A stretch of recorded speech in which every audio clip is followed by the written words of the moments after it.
สียงโคและเสียงให้สัมปอจอดกว่าหมู่เนื้อแผ่นดินเมืองไตในเมื่อว่ากำพองก็เลยเสื้อกำพองก็ตกกินห้องให้เสียงกองฮือไรงี้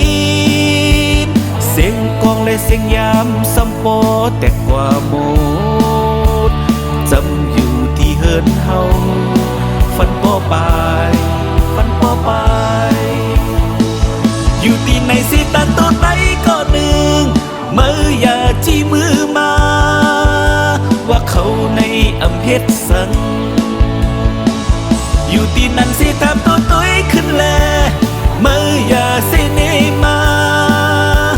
หาซ้ำจองเฮ็ดสังความเสสุนั้นความเนสุนั้นเป็นความเห็นแต่ลูกป้ออำเฮ็ดสู่อำหู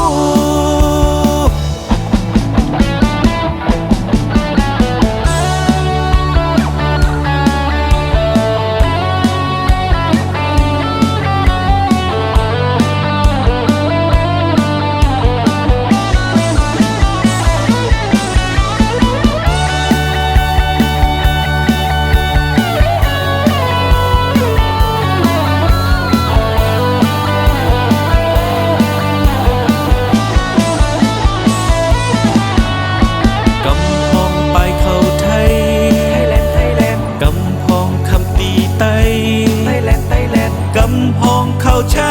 นาแบดสนและแบดให้วัวควายปล่อยความหมูเขาติ่มตรงเนินนาคือตั้งมาเอาอย่าไปทำเก้ากับสันไตยังพอกันลุกตื่นเพื่อนขึ้นมาก็เก่าอ่ำเจอก้นกำอย่าไปทำเก้ากับสันไตยังหักกันพร้อมขอดมุกจุ่มแล้วก็เก่าอ่ำจางจีสังความตุกสุนันความย้อนสุนันเพลาบเคยให้มันเป็นห้องตึกอยู่แต่เพเคนความเสสุนันความเนสุนันเป็นความแห่งใจลูก